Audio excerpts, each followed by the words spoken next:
小楼昨夜又东风，故国不肯回首月明中。雕栏玉砌应犹在。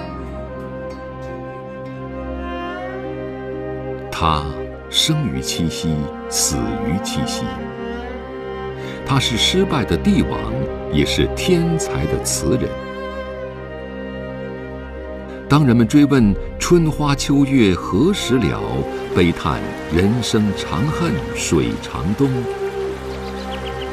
犹记得那是一代君王的血泪，一场无法追寻的南唐残梦。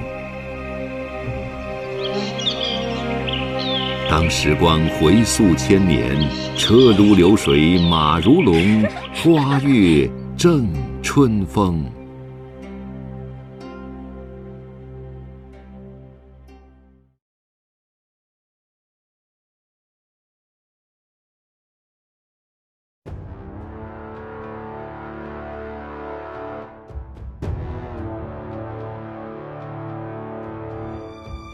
公元961年农历6月，在南唐的首都金陵，一场盛大的登基典礼正在举行。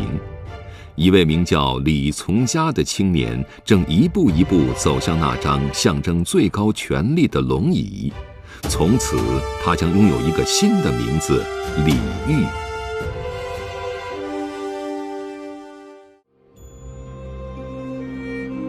煜是照耀的意思，象征着他今后会像太阳一样，把光辉洒遍南唐的国土和人民。这无疑是历史的嘲弄。李煜一点儿都不喜欢当皇帝，在即位之前，他从未有过争夺皇位之心。他的兴趣是在文学艺术方面，他是一个艺术家的气质，而不是一个政治家的气质。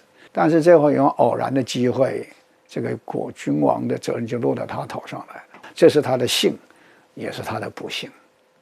历史上有几个选错了职业的皇帝，嘉靖皇，明朝的嘉靖皇帝，宋徽宗，还有南唐后主李煜，他们应该按照他们的本性去发展，可能会取得更高的一个成就，但是没办法，历史不容假设，他们就生在皇宫当中了。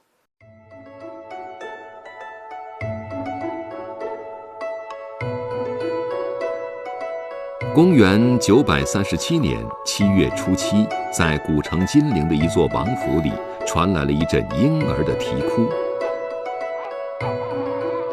也许是天意，婴儿出生的这一年，他的祖父李昪正好在金陵称帝。出生在浪漫诗意的七夕，又伴随着新的政权，长辈为婴儿起名李从嘉，既美且善，尊贵与显赫，从出生便融入了他的血脉中。这位新生儿就是李煜。唐朝灭亡之后，在中原地区相继出现了5个政权，那就是后梁、后唐、后晋、后汉、后周。而在当时中国的南方，汉族和少数民族建立的10个政权，人们称之为10国。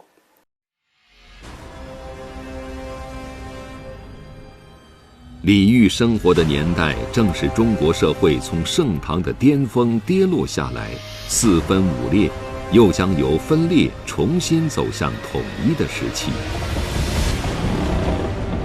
这是政治风云瞬息万变的动乱年代，刀光剑影，弱肉强食。5代10国，最短的只存活了4年，最长的也不过80余年。然而，乱世的风雨都被屏蔽在了李煜的背后。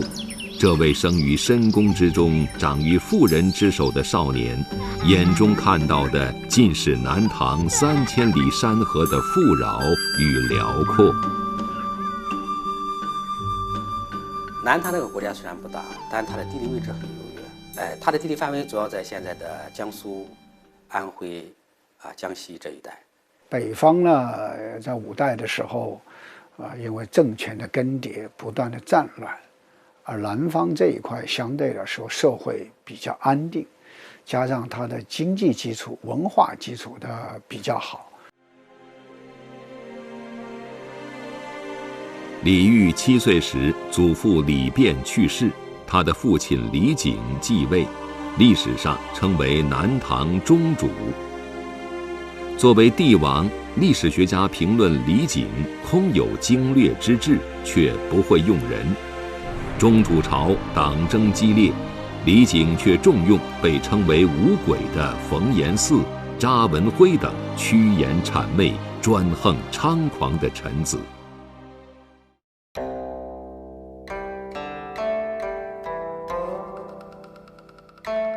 然而，帝王之才平庸的李璟却对南唐的文化事业格外重视。他热衷于兴办教育，爱好搜集文献图籍。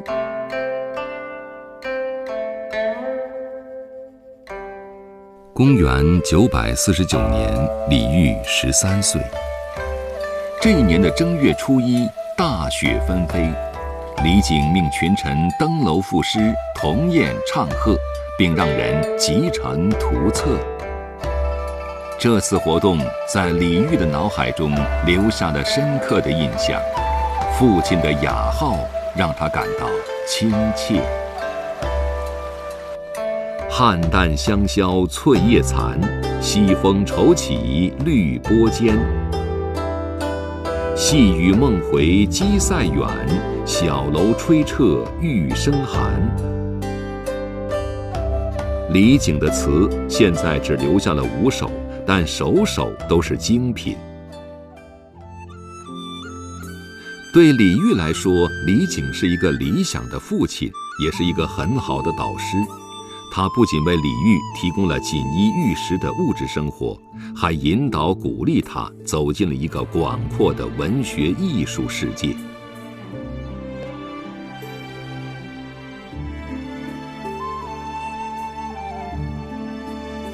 在南唐温柔缱绻的审美氛围中，少年李煜逐渐长大。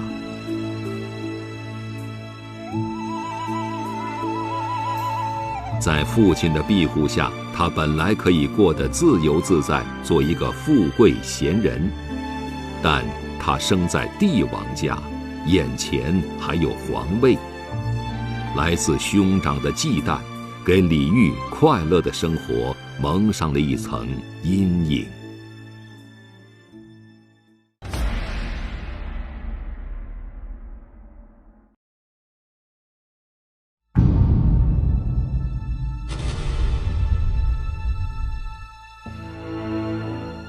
公元956年，南唐皇宫，李璟正对着自己的儿子大发雷霆。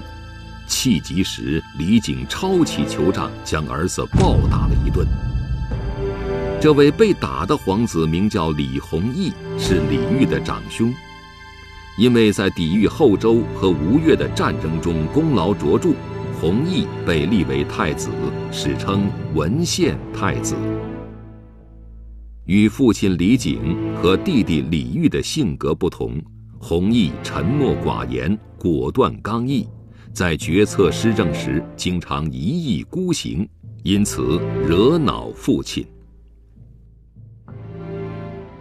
因为这个人呢，他性格比较叛逆，他的性格呢和他的父亲呢所心中的那种皇太子的目标，相差比较大。这个李璟对他就很反感。所以有次李璟就警告他，叫如果你不收敛一点的话，我就把皇位交给你的叔叔景遂，而不是给他。那实际上人们在有儿子的时候，为什么要传给弟弟呢？也许他当时说的话并不是真心话，但是呢，他是用这个话来威胁他的儿子的。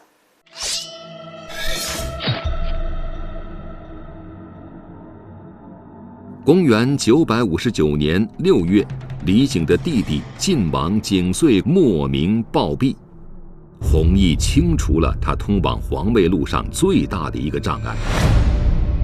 下一个是深受父亲宠爱的弟弟李煜。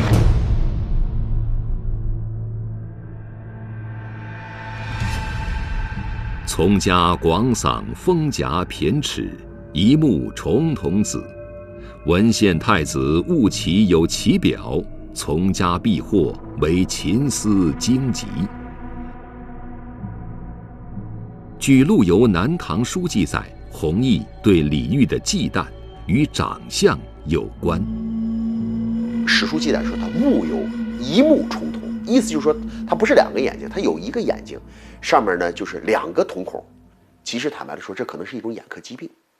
但是古人认为呢，这是异象，因为相传那个舜帝的就是重瞳，而西楚霸王项羽也是重瞳，所以人们认为呢，这个重瞳呢是贵人，是有天命的象征。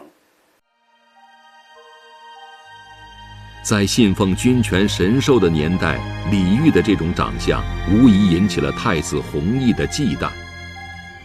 来自兄长的逼迫让李煜感到害怕，他通过各种方式向弘毅表白，自己对太子之位毫无兴趣。为了避祸，在皇宫这个权力场的中心，李煜过起了隐士的生活。他将自己隐匿在五光十色的文山艺海，在其中找到了精神家园。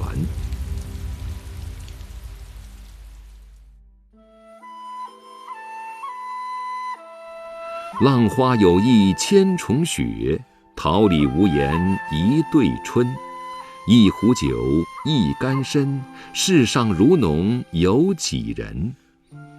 一棹春风一叶舟，一轮剪缕一轻钩。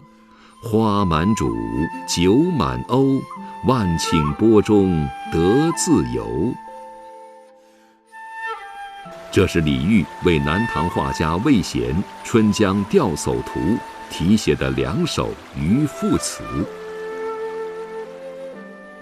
在文学艺术的世界里，李煜感受到了一种前所未有的快乐。他给自己取了一堆别号，中山隐士、莲峰居士等。除了诗词，李煜书法、绘画、音律无一不精。据史料记载，李煜有时书性所致，喜欢弃笔一旁，卷起长衫的下摆如墨挥写，字迹却能行云流水。当事人称这种方式为搓金书。直到北宋初年，在金陵、扬州和南昌一带，搓金书都广为流行。李煜对皇权毫无兴趣，沉迷艺术，既是避祸，也让他的天性得以伸张。然而天教心愿与身为，李煜想要的自由很快结束了。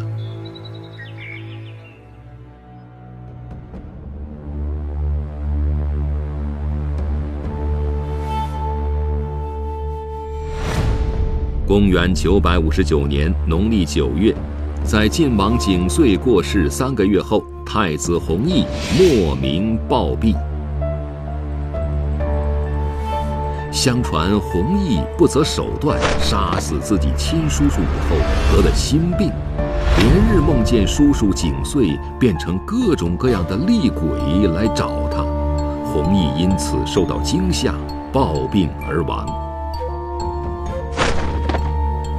叔父和兄长先后去世，皇位就这样砸在了毫无准备的李煜头上。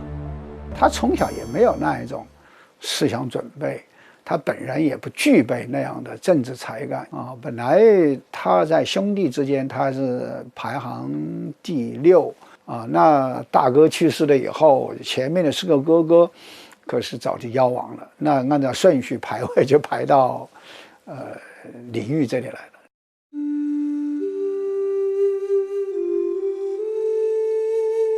公元959年，李煜被封吴王，入主东宫。就在李煜成为太子时，位于中原地区的5代最后一个王朝后周，正在第2任皇帝柴荣的带领下厉兵秣马，谋划着统一大业。在与后周的战争中，南唐接连失败，李璟无奈之下去帝号，改称南唐国主，将长江以北的国土全数奉送给后周，并答应每年向后周进贡。李璟的性格决定了南唐的命运，也决定了继任者的命运。在风雨飘摇中，李煜越过青葱，走向命运为他安排的一切。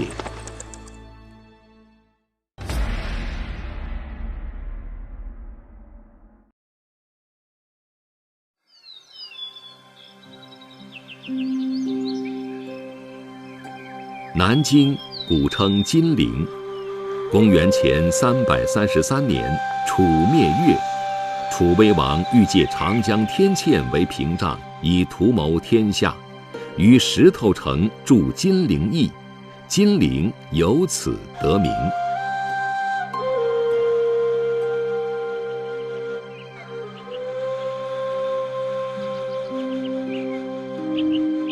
眼前的陵寝埋葬着李煜的祖父和父亲。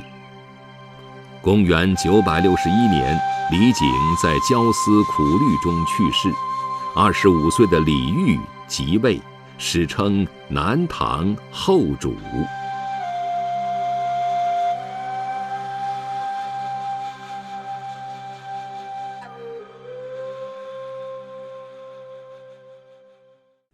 就在李煜即位的前一年，后周将领赵匡胤发动陈桥兵变，取代后周，建立了宋朝。在五代十国这场混乱的历史大片中，他将成为收拾残局的主角。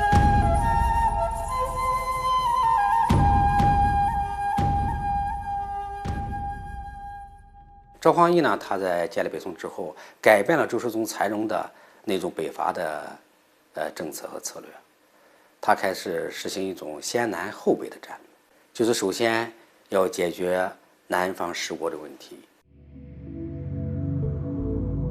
南唐立国24年，到第3代李煜时，已经走到了衰败的末路。从李煜接下南唐国印开始，已经注定在历史的舞台上，他只能充当一个配角。这是当时那个客观的环境决定了你住在这个宋太祖的卧榻之下，他那种雄才大略的开国君主跟前，李煜根本不是对手。我们知道呢，其实在李璟当政时期，已经开始屈服于中原王朝。长江以北到淮河之间的地方，过去呢本来也是属于南唐的领土。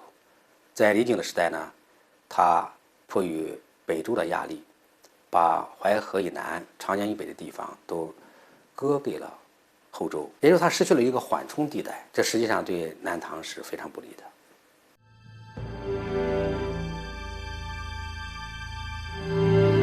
李煜登基的第1天就给自己惹了麻烦。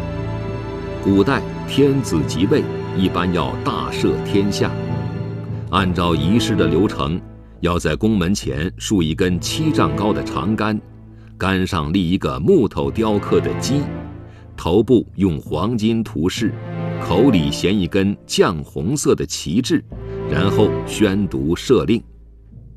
仪式被称为金鸡消息。作为已经向北宋称臣的蜀国，李煜登基却用天子的礼仪，消息传到汴京，赵匡胤大发雷霆。这时，南唐驻留汴京的官员急中生智，辩解说，李煜只是在自己的境内做做样子，哪敢用金鸡？用的是一种怪鸟，所以是怪鸟消息。赵匡胤听后哈哈大笑，就此作罢。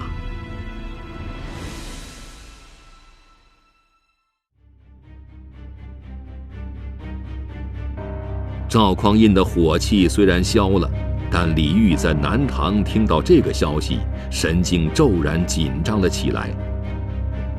他马上亲自草拟和善写了一篇《即位上宋太祖表》，派人送给了赵匡胤。在这篇上表中，李煜向赵匡胤陈述了袭位的缘由，表示自己既不是做皇帝的料，也没有当皇帝的心，他会坚定不移、全心全意地做宋朝的下属。为了表示忠诚，随同这封报告，李煜还送上了一份大礼：2000两金器、2万两银器、3万匹绫罗绸缎。这还不算，李煜还把这种进贡变成了常态，他几乎是时时贡，事事贡。这个谢表在我们现在看来呢，叫人看起来觉得有点丢脸，是吧？实际上呢，他是为了向北宋王朝表态，希望呢避免战争，希望呢能够在和平的环境下，让他这个政权呢继续存在。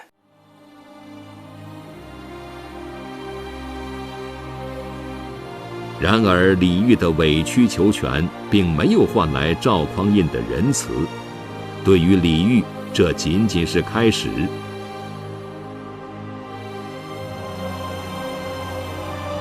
天下大事，分久必合。经过半个世纪的优胜劣汰，历史选择了北宋来完成统一的大任。南唐天子的宝座，李煜不知道怎样担负。他不想将祖宗基业拱手让人，却也无力对抗强大的北宋。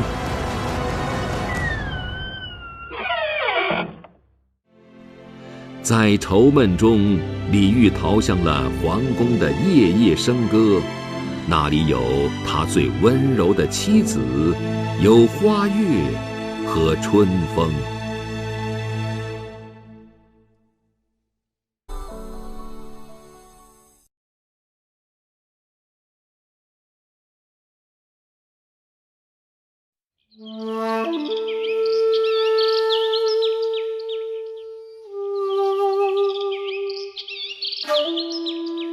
公元954年是李煜生命中最快乐的一年。这一年他18岁，依照父命娶了南唐开国老臣周宗的长女娥皇为妻。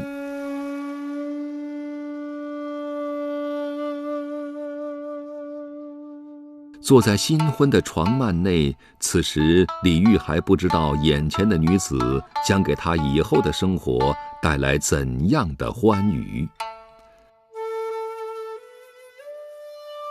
因为周宗在南唐是立下了汗马功劳的，李煜来娶娥皇，当然跟这个应该说有一定的关系。但就娥皇本身而言，她也足够的优秀。用现在的话说，不仅颜值很高，特别是富有艺术才能。也许起点是政治的原因，但是两个人共同生活到一起了以后，确实是志趣相投。据记载，娥皇胜于容貌，通书史，善歌舞，尤工琵琶。原本因政治原因缔结婚约的两人，婚后却珠联璧合，天从人愿。他们携带各自的艺术细胞投入对方，迸发出了炽热的情感。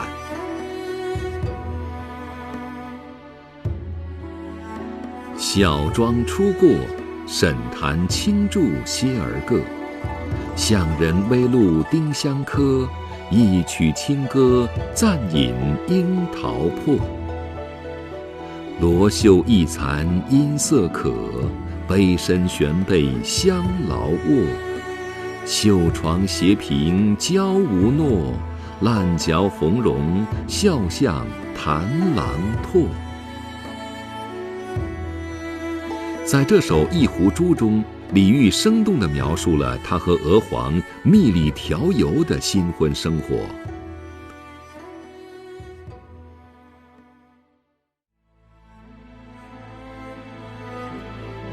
公元961年，李煜25岁，在金陵登基，正式成为南唐国主。娥皇被册封为皇后，史称大周后。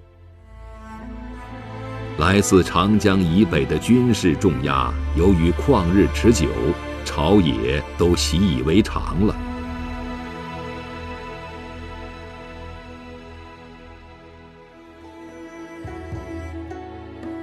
做了国主的李煜生活照常，没有了父亲的管束和压制，他常常通宵达旦的狂欢。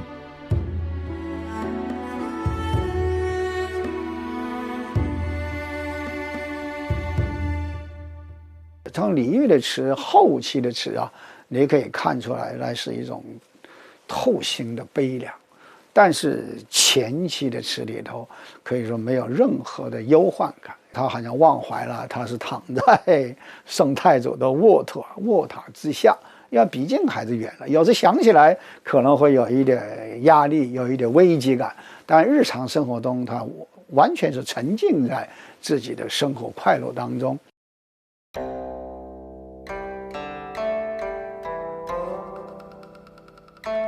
相传唐代最为著名的宫廷乐舞《霓裳羽衣曲》，在安史之乱后不幸失传。一次偶然的机会，李煜得到了这支舞曲的残谱，如获至宝，和娥皇一起，凭借着两人独特的音乐才华，将其复原，使《霓裳羽衣曲》重现人间，成为音乐史上的一大奇迹。在一首名为《玉楼春》的词中，李煜详细描绘了南唐宫廷演奏《霓裳羽衣曲》的盛况。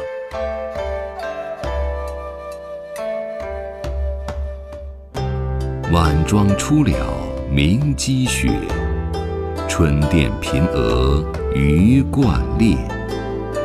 笙箫吹断水云间，重按霓裳歌遍彻。临春谁更飘香榭，醉拍栏杆情未切。归时休放烛花红，待踏马蹄青夜月。可以说写了当时大型的一个宫廷的派对那么在室内玩的还不开心，到晚上还在月光之下再陪着这个娥皇一起再去纵游。古诗19首里头曾经有人说：“昼短苦夜长，何不秉烛游？”就是人生苦短，要及时行乐。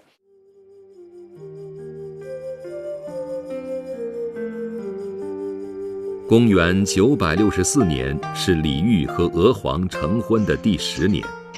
这10年中，娥皇集万千宠爱于一身，李煜成了2个孩子的父亲。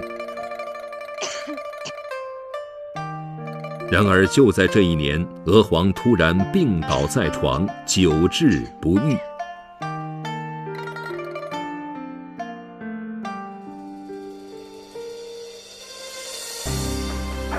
与此同时，一位神采非凡的妙龄少女来到了李煜的身边，在李煜的情感世界里，她将掀起巨大的波澜。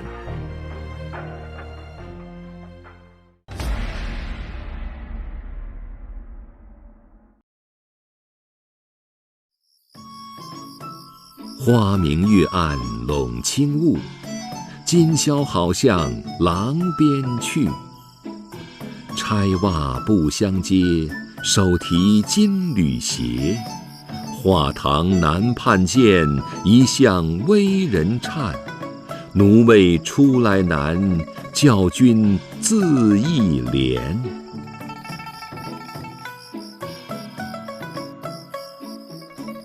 这是一首名传后世、被誉为艳词经典的词作。在词中，李煜把一场男女幽会写得真率纯情。然而，从另一个角度看，这首词却无疑是李煜的一份自供状。在一个月色朦胧的晚上，一位少女急急忙忙地去偷会自己的情郎，一路上又惊又怕，担心走路有声音，干脆把脚上的金缕鞋脱下。这位少女是娥皇的妹妹，她要去偷会的人正是李煜。没有具体的记载，就是不知道她叫什么名字，但有的说她是叫女英。我猜想呢，这个是跟娥皇啊，她姐姐叫娥皇嘛，因为妹妹可能叫女英，是这么推断出来的。但大家习惯叫她小周后，小周后比她的姐姐小10几岁。公元964年秋天，在瑶光殿的西房内，娥皇已经缠绵病榻许久。李煜每日都会来探视陪伴。为了唤起娥皇对人生的留恋，李煜特意将一首《后庭花破子》书赠娥皇。在词中，李煜借庭前的玉树和镜边的瑶草来比喻他们的幸福生活，希望娥皇和他能够岁岁年年花好月圆。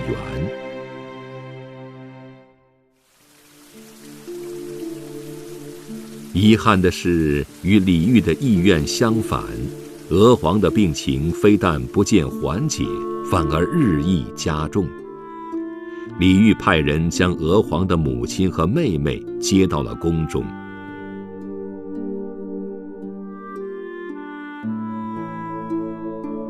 本来想给娥皇抚慰的小妹，没有想到她的入宫抚慰的不是病危的姐姐，而是仓皇绝望的姐夫。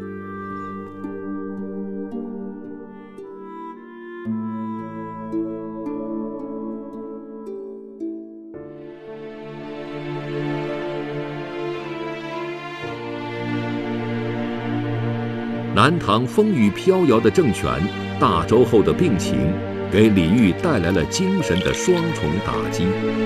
此时出现在面前的小周后，成为了他绝望中的救赎。他是另一个嫩绿的、有着蓬勃生机和希望的娥皇。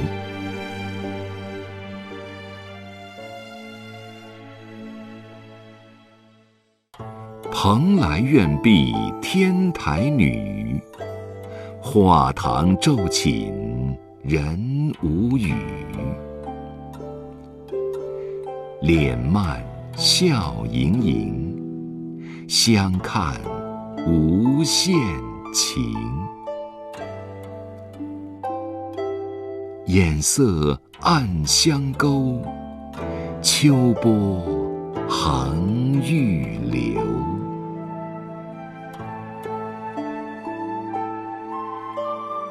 频繁的幽会使李煜和小周后的感情日益升温。被爱情冲昏头脑的李煜，恨不得人人都来分享他的快乐，一连写了几首《菩萨蛮》，来记述他和小周后的恋爱过程。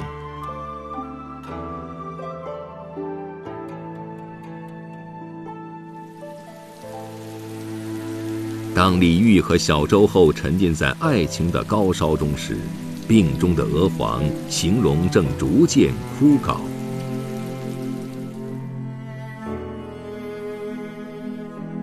一天，娥皇异乎寻常地清醒了，在和小妹的交谈中，得知她已进宫多日，却并未探望自己。娥皇本能地意识到了什么。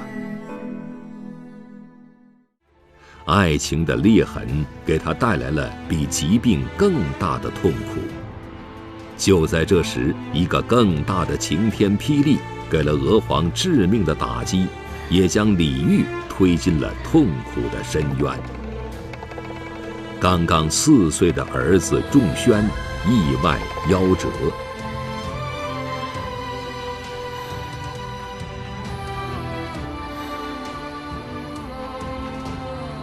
亲情和爱情的双重打击加剧了娥皇的病情。仲宣夭折后不久，娥皇去世，只留下一封要求丧事从简的遗书。这一年，他刚好29岁。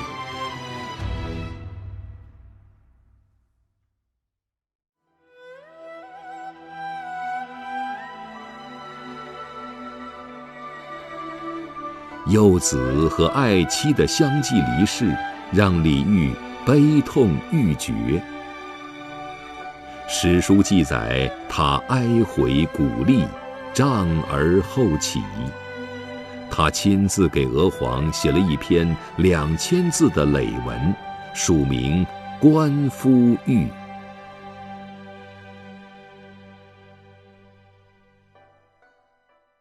李煜是哀悔鼓励啊，就痛苦到最后是骨瘦如柴，而且有一次还准备跳井自杀，最后就被人抱住了啊，那也是情之所至。他对大周后情感是非常深沉的。这李煜是一个多情种，他爱大周后是真心的，喜欢小周后也是真心的。对我们老百姓来说，可能就可能一夫一妻制，你拥有了妻子以后，你再去出轨可能是不道德的。而对一个帝王来讲，有嫔妃有很多，这个不是用我们普通人的道德去要求他。也许是天意，在娥皇去世的第2年，李煜的母亲钟氏圣尊后也离开了人世。按照古代礼仪，李煜要守孝3年，与小周后的婚事被迫推后。宴乐歌舞停止，李煜想起了背后的江山。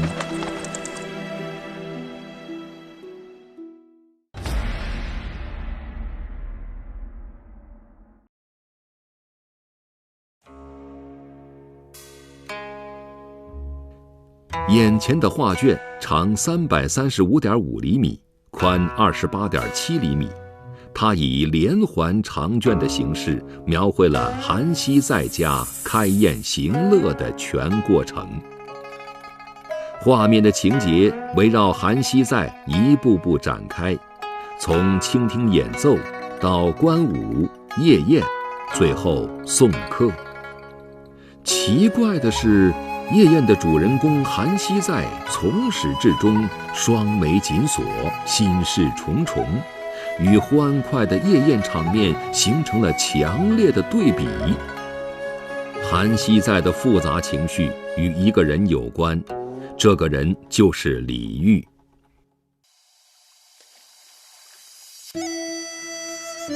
南唐到李煜手上已经是第3代了，到处是亭台楼阁。商业和农业的发达，使得皇家府库充盈，百姓安居乐业。要李煜居安思危，励精图治，显然是难为他了，也与他丰富的内心世界不相符。然而，身为南唐国主，李煜也并非只知贪图享乐。为了应对北宋的政治威逼，李煜想为南唐挑选一位好的宰相，相中了韩熙载。在南唐尚未建立时，韩熙载为避祸，由中原逃到吴地。南唐建立后，韩熙载被李昪招为秘书郎，成为了南唐3朝元老。年轻时的韩熙载满腹经纶，非常自负。相传南下时，韩熙载曾跟朋友吹牛，说如果给他当宰相的机会，他一定会带领人马杀回中原。李煜时，韩熙载先后任吏部侍郎、兵部尚书等。史书上记载，他才气一发，多异能，善谈笑，为当时风流之冠。李煜偏爱韩熙载的才气，几度想任用他为相。然而韩熙载目睹国势衰亡，不愿出仕，故意放浪形骸，广蓄女乐。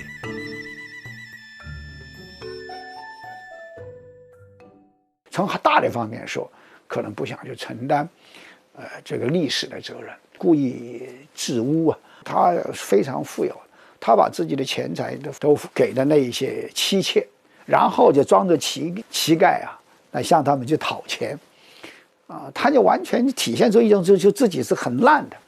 他当时是李后主派了一个很会写生的人，就是暗中其实说去派人考察他了。韩熙载通过这个夜宴这个场面，当然他也知道这来人是来观察他的，他给人展示的形象是他对政治不感兴趣，这也是名师的另外一种人生选择或者人生做派。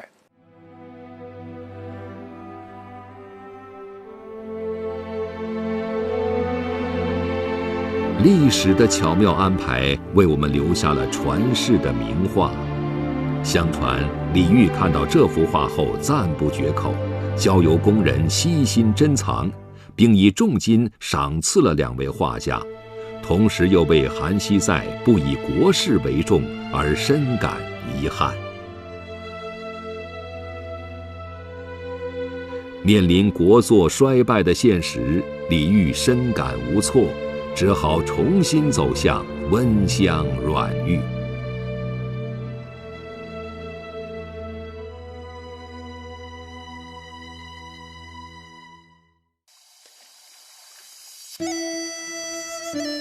公元968年冬11月，李煜守孝期满，不顾韩熙载、徐铉等众多大臣的讽谏，执意用皇家最高仪仗迎娶小周后。据史书记载，迎亲当天轰动全城，通向宫城的御街两旁挤满了围观的人群。李煜不仅赐宴群臣，还不惜府库钱财，另赐天下，让民众欢宴。迎娶小周后，让李煜的日子重新变得鲜活起来。相传李煜为小周后搭建了一个花屋，取名为锦洞天。在这个别致的花花世界里，李煜和小周后尽情享乐，忘却了国事带来的烦恼，沉溺在醉生梦死的春天。李煜呢，人们都说他是不爱江山爱美人。不爱江山这个话肯定是不对，他为什么不爱江山呢？他肯定爱江山也爱美人，或者说爱江山是他爱美人的一个前提，只是他本身不是一个政治家他不是一个很卓越的皇帝，他没有那个治国之才，最后导致了亡国。导致了亡国不是说他不爱江山，这不是由他个人意志为转移的。在五代后期，北宋王朝建立了，这个统一的趋势已经形成10国之中，在当时7、8个国家都被消灭，就剩下你一个地盘又小、人口又少、兵力又弱的国家，你能够撑得住吗？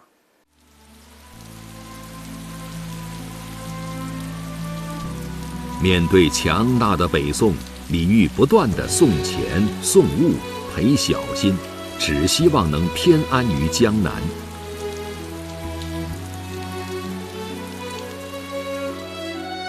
然而卧榻之侧，岂容他人酣睡？李煜的服软认输，并没有打消赵匡胤吞并南唐的意图。鸦啼影乱，天将暮，接下来等待李煜的是无尽的黑暗。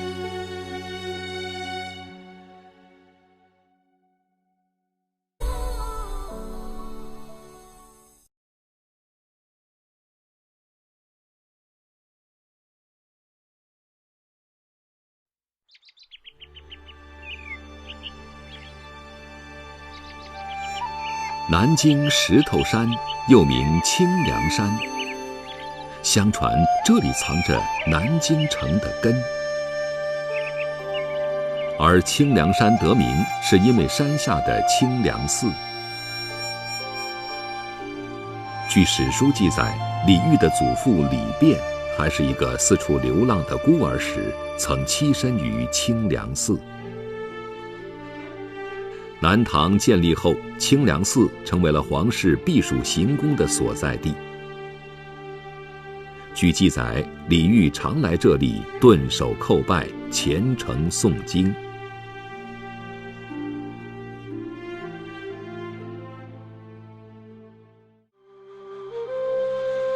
鸦啼影乱，天将暮。为了摆脱王朝末日的恐惧，李煜不得不在精神层面寻求寄托。他转向了佛陀，开始相信，一旦到了紧要关头，佛祖会现身保佑南唐。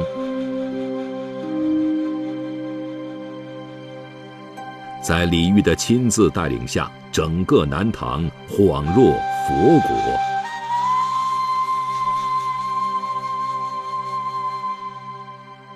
大办佛寺，对吧？广度僧尼，这个他当时这个信佛信到何等程度？他和周后两个人亲手为僧尼们制作册绸。册绸我们知道就是古代的手纸啊。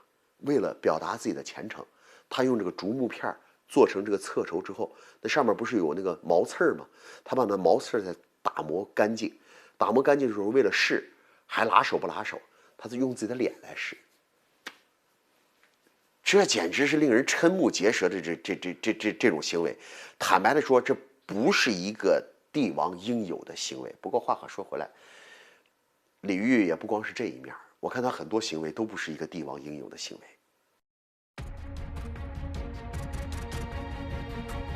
当李煜和小周后一起沉醉在今生佛火的虚妄中时，北方开封大内已经黄袍加身的赵匡胤正盯着眼前的地图，谋划着先南后北统一中国的步骤。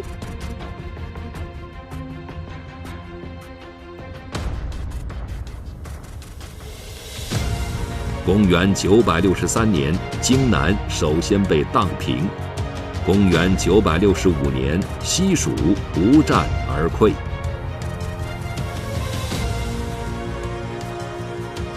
邻国灭亡的教训，并没有让李煜改弦易辙，励精图治。就在这时，一个法号叫做小长老的宋朝间谍，披着僧人的外衣，来到了李煜身边。李煜在小长老的蛊惑下，完全失去了斗志，无心打理朝政，只管烧香拜佛。而南唐内部的各种情报，通过小长老源源不断地传到了北宋。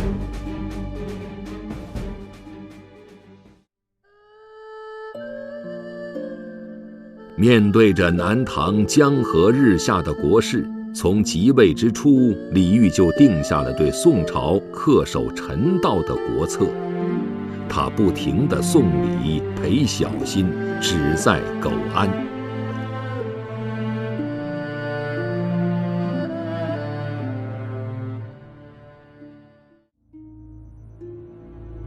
公元966年，赵匡胤给李煜下了一道命令，让他写一封信给南汉的皇帝，劝南汉归顺宋朝。南唐与南汉唇齿相依，李煜十分为难，却又不敢违抗赵匡胤的旨意。那赵匡胤呢是一个政治家，他这样做的目的，本来他就可以直接给南汉皇帝写一封信，他为什么要让李煜写呢？让李煜写，其实就是让你表态，让你政治站位，你要做他的表率，你首先要归顺。所以这个赵匡胤的目的呢非常明确，他是一石二鸟。宋太祖之所以开始，没有想打下南唐，一个是南唐比较富庶，其实军力也很强盛。他首先把周边收拾了以后，最后再来考虑王朝的希望能够不战而降，这是他的这个策略。处于两难境地的李煜，先后以国书和私人的名义给南汉皇帝写信，提醒他深思慎行。收到李煜的劝降书，南汉皇帝勃然大怒，痛斥李煜厚颜无耻，助纣为虐，当即给李煜写了一封措辞强硬的绝交信。为了避免赵匡胤猜疑，李煜把自己和南汉皇帝往来的书信一并送往开封，表示自己已经尽力了。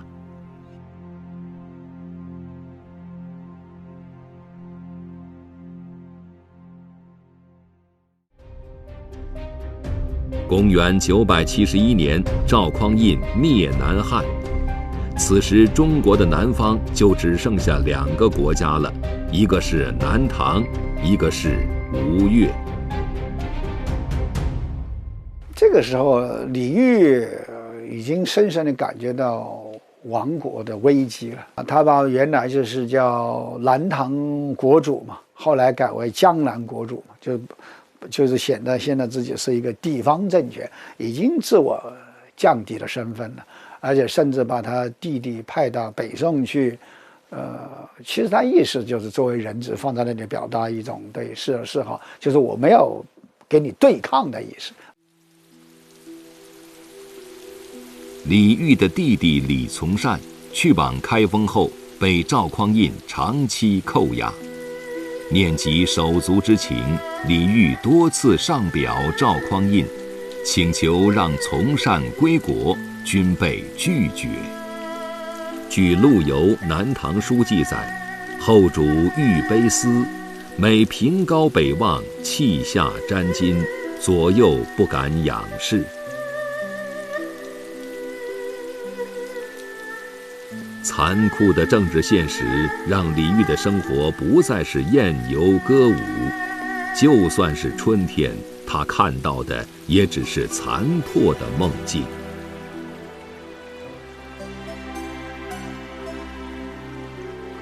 别来春半，触目柔肠断。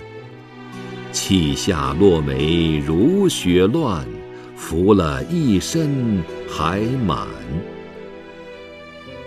雁来音信无凭，路遥归梦难成。离恨恰如春草，更行更远还生。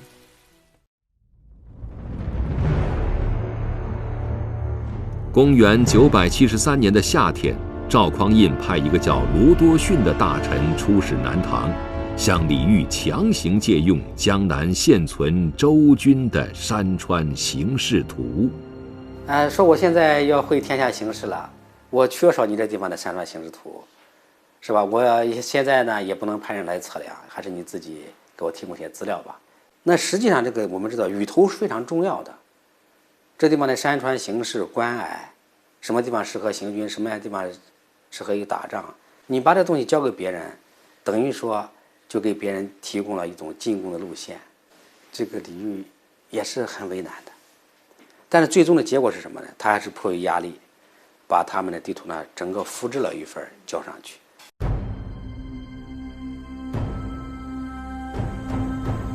公元974年农历9月，筹谋已久的赵匡胤毅然宣谕，由开国名将曹彬为主帅，出征南唐。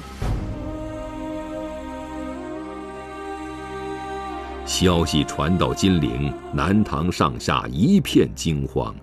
李煜仍心怀侥幸，将希望完全寄托于长江天堑。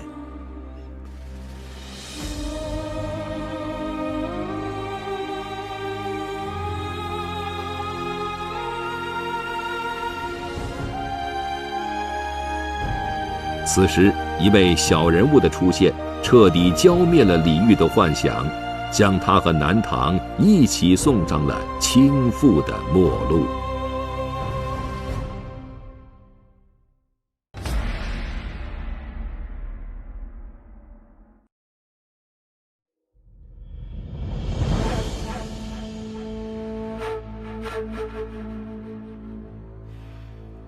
采石矶位于安徽省马鞍山市的长江南岸，与岳阳成陵矶、金陵燕子矶并称长江三矶。长江下游水深岸阔，素来有天堑之称。而采石矶与对岸的天门山夹相对峙，长江流经此处，江面顿时狭窄，是战时兵家必争之地。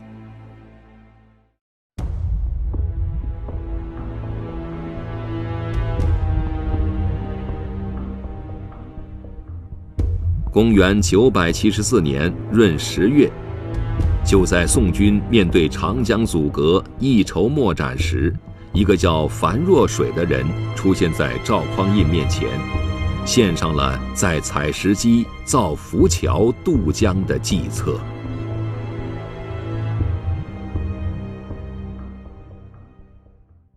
樊若水原来就是南唐一个10邑的世子，就是一个读书人。尚书郎李后主没把他当一回事儿，但是他这个人后来就成为了这个南唐灭亡的一个重要的一个棋子。因为在南唐他觉得没有出路了嘛，他就投奔北宋啊。投奔北宋呢要有一个投名状啊，于是他立着这种钓鱼就观察机会，就在采石矶那个地方就来回就探测这个水深。后来等到北宋攻打的时候，他就把他这个探测的这个结果给了这个北宋的军队啊。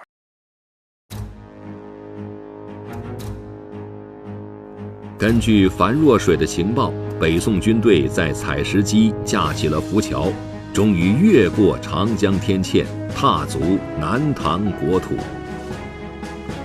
这是一场军力悬殊的战争。公元975年农历9月，润州失守，金陵失去了后勤补给，成为孤城。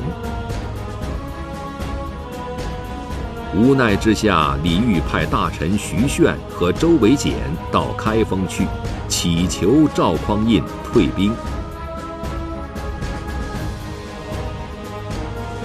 据《宋通鉴》记载，徐铉一见到赵匡胤，大喊李煜无罪，北宋不应该无故讨伐。可是这一次，已经胜券在握的赵匡胤不再客气了，他厉声呵斥徐铉，说出了流传后世的名句：“卧榻之侧，岂容他人酣睡耶？”李煜最后一点侥幸的心理完全落了空。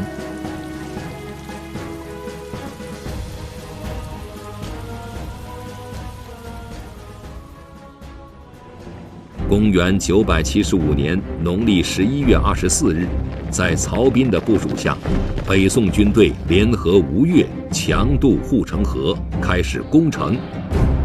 战火硝烟弥漫金陵。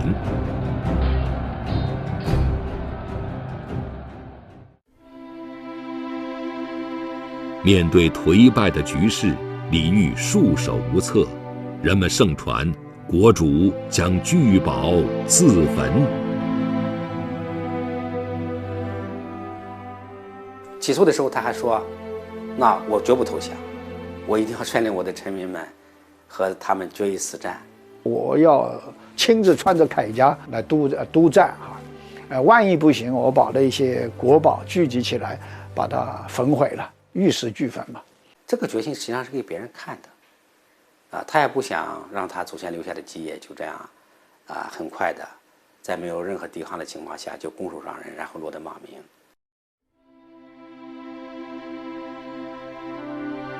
为了履行誓言，在城破之前，李煜命人在宫中堆满柴草，随时准备把皇宫变成火葬场。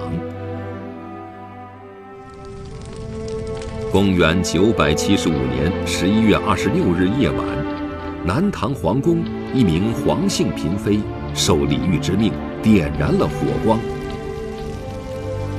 他焚毁的是南唐3代君主收集的珍贵图书和墨宝。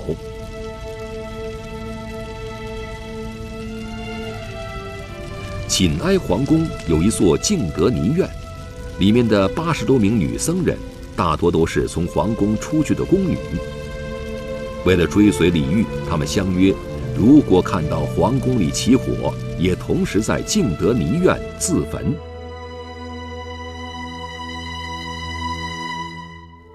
皇室焚烧珍宝的火光，让100丈外的敬德安尼众误认为是李煜在聚宝自焚。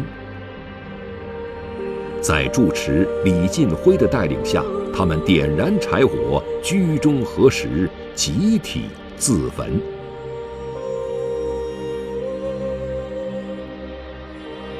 几个时辰后，宋军打进金陵城。是苟且偷生，还是悲壮的死去？李煜在最后时刻犹豫了。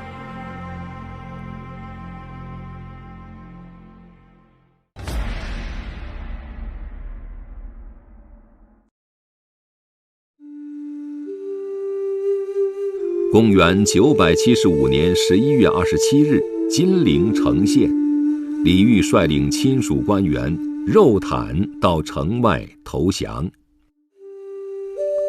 所谓肉袒，是古人祭祀或谢罪时表示恭敬和惶恐的一种做法。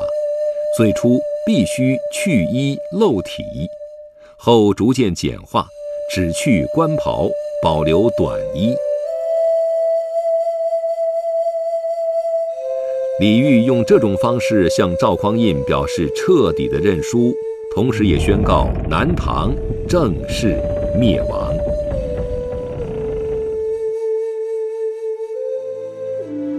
如今南唐的宫城遗址只留下一座内桥，曾经这座桥直通南唐皇宫大内，连接中华路，是当时的御道。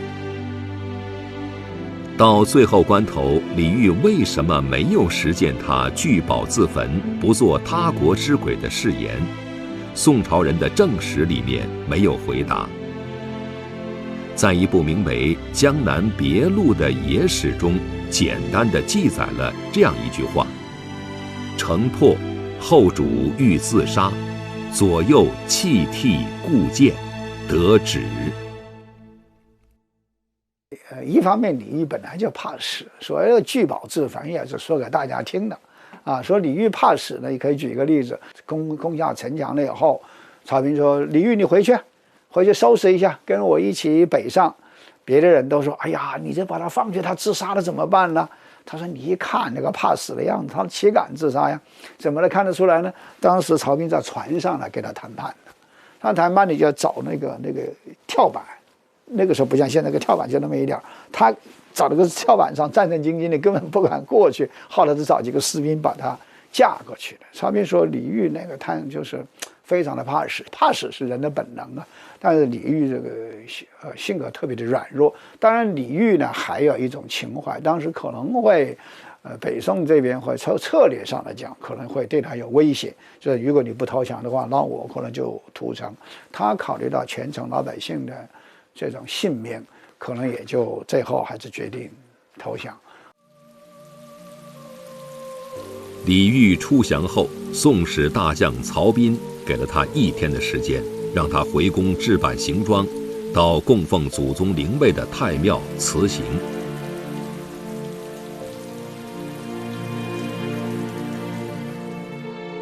在《破阵子》中，李煜记载了这个离别的时刻。40年来家国，3000里地山河，凤阁龙楼连霄汉，玉树琼枝作烟罗，几曾识干戈。一旦归为尘虏，沈腰攀鬓消磨。最是仓皇辞庙日，教坊犹奏别离歌。垂泪对宫娥。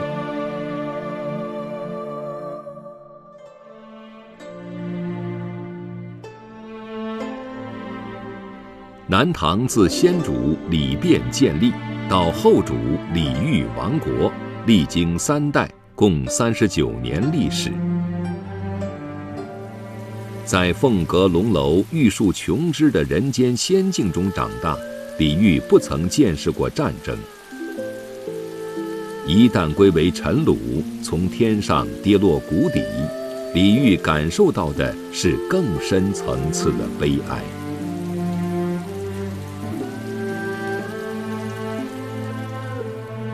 在《东坡志林》中，苏轼嘲笑李煜英雄气短，儿女情长，说他应当痛哭于九庙之外，谢其民而后行，却听教坊离曲，挥泪对宫娥，简直全无心肝。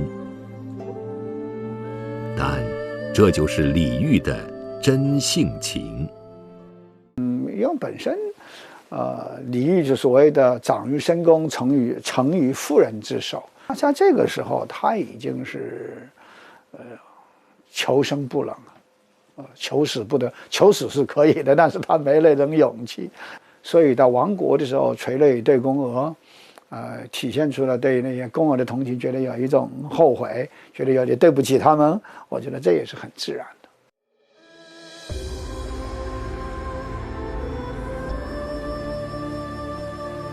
公元975年，在新年即将到来时，李煜彻底结束了他帝王的生活。经过一番匆忙的准备后，李煜和他的亲属官员被押上官船，前往汴京，永远离开了给过他无尽欢乐的江南。江南江北旧家乡，30年来梦一场。无怨宫闱今冷落，广陵台殿已荒凉。云龙远袖愁千片，雨打归舟泪万行。兄弟4人300口，不堪闲坐细思量。伫立船头，在漫天的大雨中，李煜最后望一眼他的家国山河。前方等待他的是未知的囚徒生活。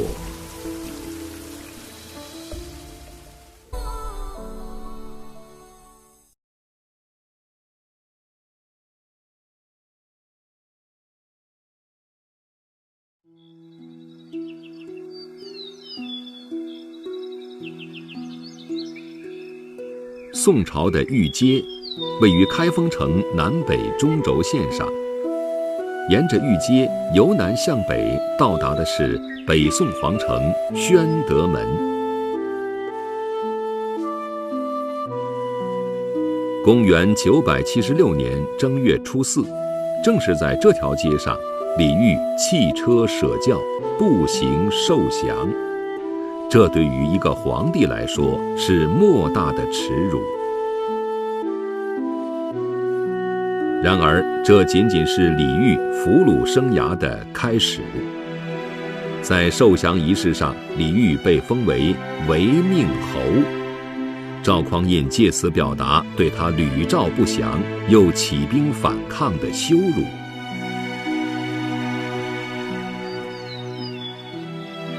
违命侯的名字虽然难听，但赵匡胤对李煜还算不错，为他建造了豪华居所，日常供给也非常丰厚。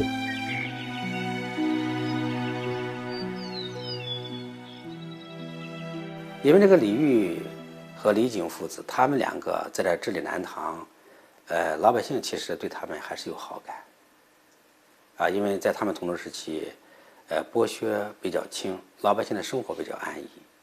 他夺取了金陵城，但是整个南唐还是，还有其他的一些力量在反抗，啊，他善待李煜，其实也是来收买江南人心的。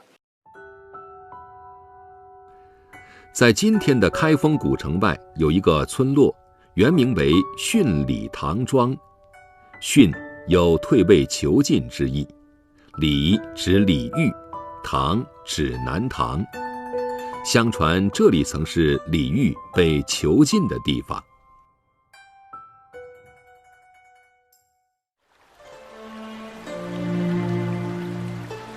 李煜到达开封时是农历正月初2，新的一年刚刚开始。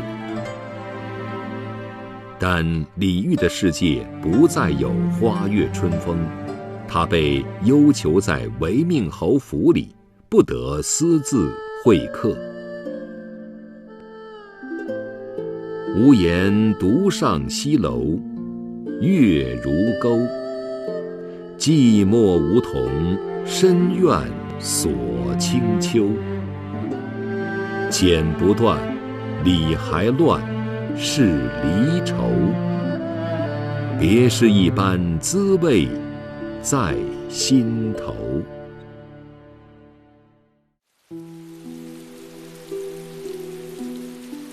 心中的痛苦无法排遣，酒成了他最密切的伴侣。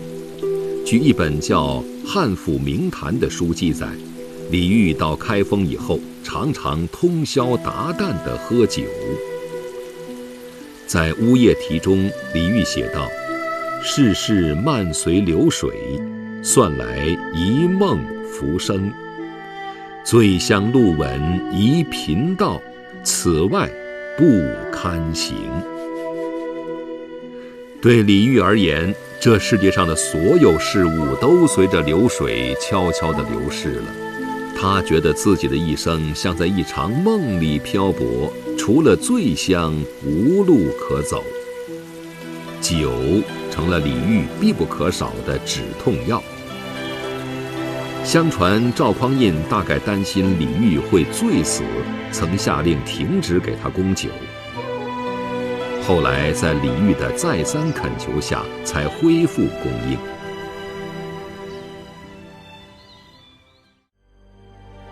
然而，让李煜更为痛苦的日子很快来临了。公元976年农历10月，在神秘的烛影斧声之夜，宋太祖赵匡胤莫名其妙暴毙，其弟赵光义迫不及待地即位。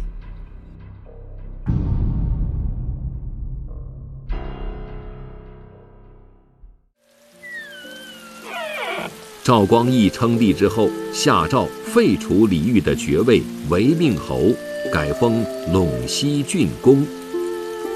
然而，表面宽大的宋太宗赵光义不仅没有给李煜带来阳光，反而给他施加了更大的打击和折磨。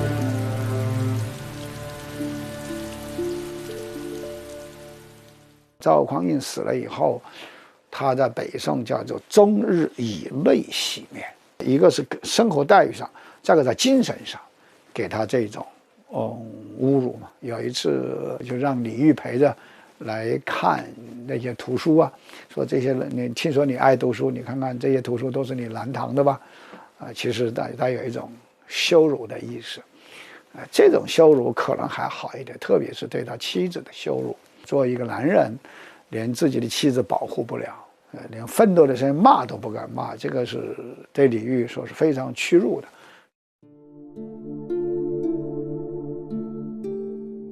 小周后随李煜来到开封后，被封郑国夫人。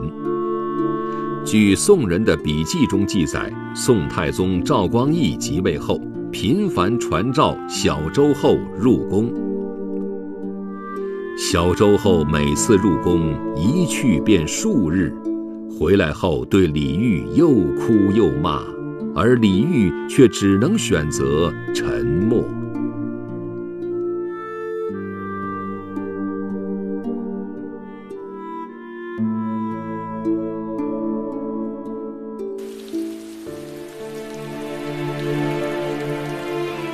国破家亡，难以启齿的凌辱，尊严被一次次践踏。在千百次心痛的挤压摩擦下，血泪化作词章，李煜进入了创作的巅峰状态。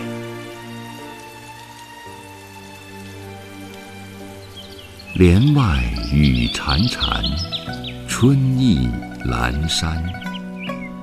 罗衾不耐五更寒，梦里不知身是客，一晌贪欢。独自莫凭栏，无限江山。别时容易见时难，流水落花春去也，天上人间。所谓诗人之不兴来，诗家之大兴。如果李煜没有经过这个亡国的剧痛，而在作品里头来体现他或者是他所感受到的那一种人生悲剧性的话，如果李煜仅仅只写的前期那个词的话，那他是一个很普通的词人，而不会被后人那么惦记。这恰好是亡国这个悲剧命运成就了李煜。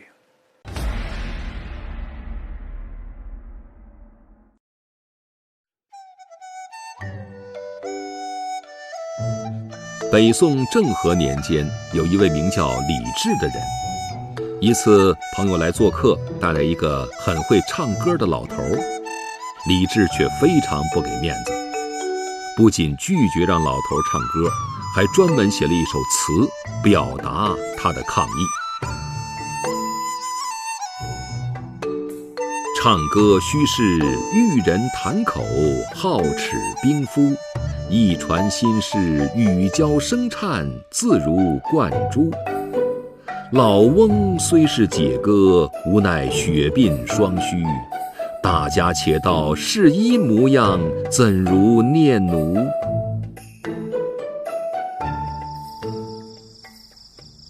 念奴是唐朝天宝年间著名的歌妓，相传其歌声婉转清亮，声如朝霞之上。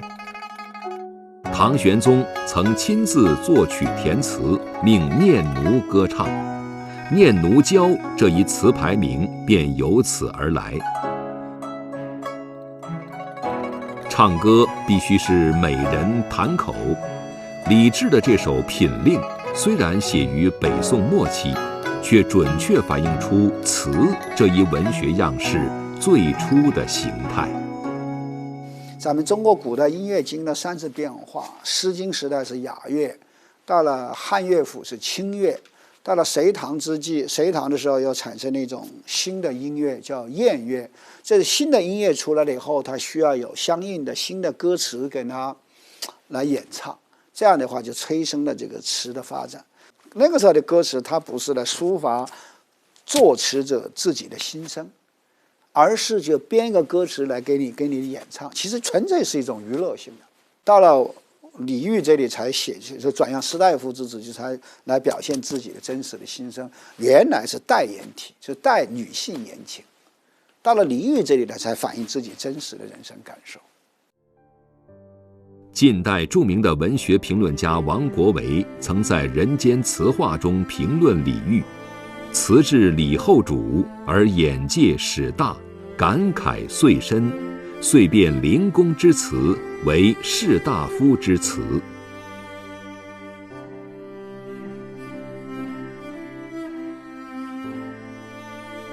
从一代君王到任人宰割的囚徒，人生的骤变使李煜的所思所感不再局限于闺房和男欢女爱。家破国亡，在相见欢中，他这样唱他的痛苦和无奈：林花谢了春红，太匆匆，无奈朝来寒雨晚来风。胭脂泪，香留醉，几时重？自是人生长恨水长东。李煜亡国后的作品几乎首首都是经典，用词凝练，不加雕琢与修饰，浑然天成。正是这些词作让李煜彪炳词史，赢得了千古词帝的美誉。在宋词发展史上，李煜承上启下，不仅为两宋300年词坛开了新的风气，也为壮丽的宋词大卷谱写了一段精彩绝伦的序章。宋代词坛，无论是豪放派还是婉约派，几乎都从李煜这里受到过影响。词到李煜这里来，开始在转向，开始来写人生，写人生的无奈，这写出了人生命运那一种不可避免的悲剧性，就已经把这个词的思想品味、情感的含量提升到了很高的境地。而这一条恰好是在李煜的后期开始转变的。身为臣虏，安危难补。在这样的情况下，李煜本应该摒弃敛声，但他却在词中反复表达对故国的怀念。这些词作很快在宋朝的文人学士中流传开来。宋太宗赵光义读过后，怒火与忌惮愤然而生，他决定派人再去考验李煜。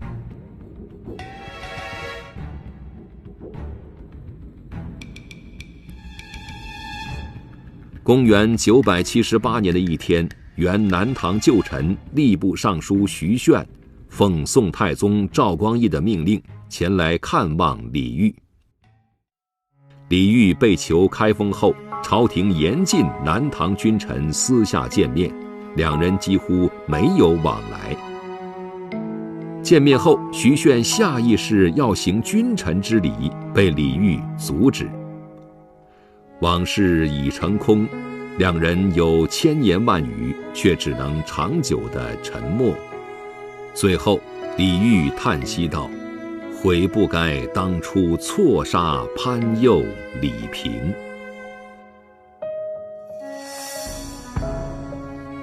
潘佑和李平都是南唐当时力主抗击宋军的大臣。潘佑曾经献计，想要派人放火烧掉宋军隐蔽在江边芦苇丛中的1000艘战船，以此阻止宋军南下。但当时李煜优柔寡断，放弃了这次机会，最后又治罪潘佑、李平，致使两人自杀身亡。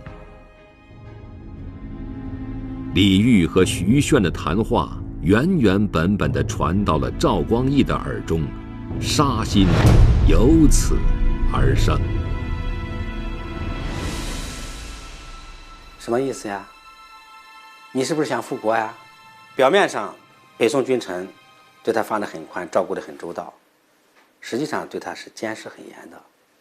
他一旦表现出这种对北宋王朝不满或者是对过去生活的怀念，有没有行动没关系，只要你有这想法，那你就是十恶不赦的大罪。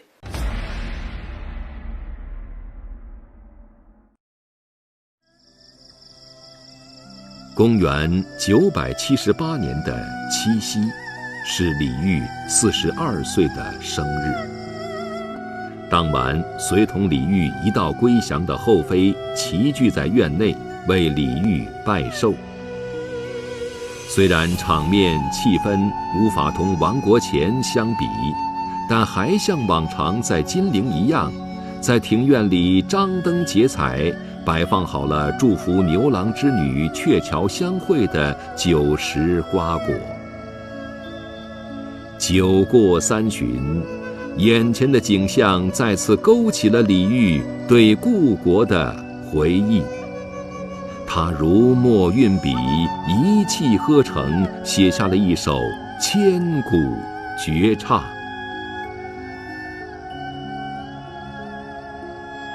春花秋月何时了？往事知多少？小楼昨夜又东风，故国不堪回首月明中。雕栏玉砌应犹在，只是朱颜改。问君能有几多愁？恰似一江春水向东流。这首词可以叫做反常合道，它通过自然的永恒和人生的短暂来反映出了人生的无奈。像人们都是说春花秋月都是太短，因为好的东西它转瞬即逝，而李煜就觉得春花秋月何时了，就觉得春花你太长了，秋月你也太长了。为什么？因为他看到春花秋月就想起了美好的过去，特别是最后那个一江春水向东流成为千古名句，有些是一句可以让一首词流传千古成为名作，而何况整个这首诗是非常的浑融完整的。李煜写完这首词后，交给通晓音律的后妃依调演唱。然而，李煜万万没有想到，这首《虞美人》竟然成了他的绝命词。据宋人记载，赵光义在宫中听说李煜命人高唱“故国不堪回首”之句时，再也按捺不住对李煜的杀心。他紧急宣召弟弟赵廷美入宫，让他代表天子前去给李煜祝寿，并赐了一壶下有千机药的美酒。赵廷美对赵光义假手杀人的阴谋毫无察觉，欣然接受了这个任务。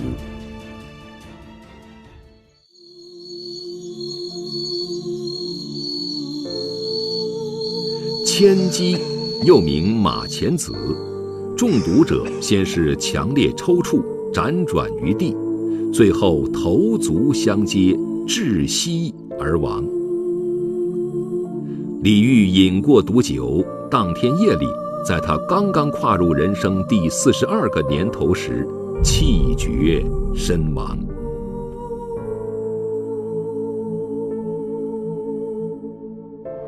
他生于七夕，也死在七夕。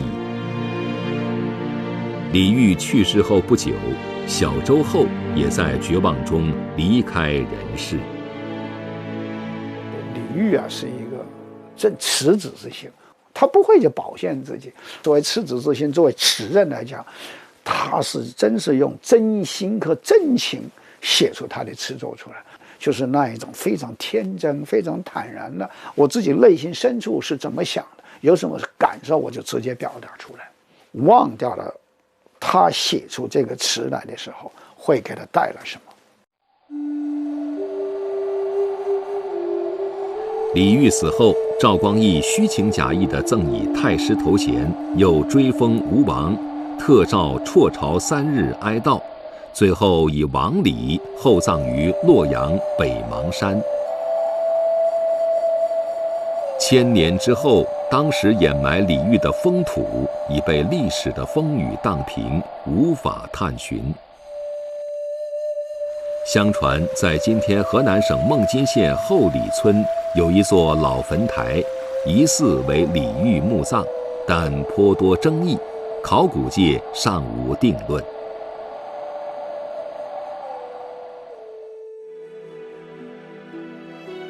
在李煜去世仅148年后，金兵大举南下，徽钦2帝连同后妃宗室和数不清的宫中藏书珍宝被押送北方。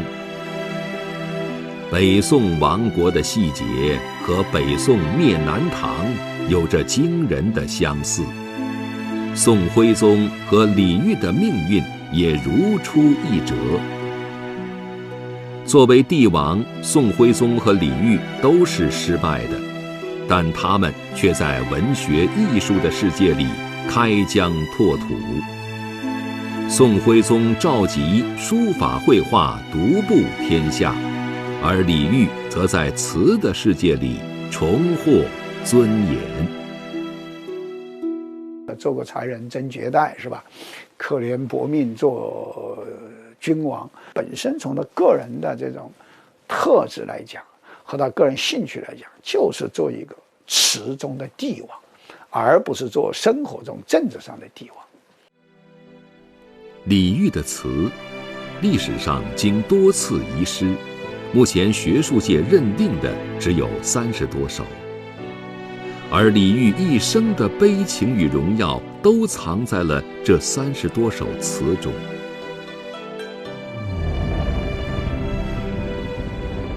经历天崩地彻的人生巨变，深陷国破家亡的苦难深渊，李煜却直面人生长恨，命运无常。他用血泪真情书写的词作，成了人类普遍情感的代言人。当花瓣飘零，春水东流时，当人生长恨独自凭栏时，人们总会在帘外潺潺的细雨中，在异国他乡的东风里想起李煜。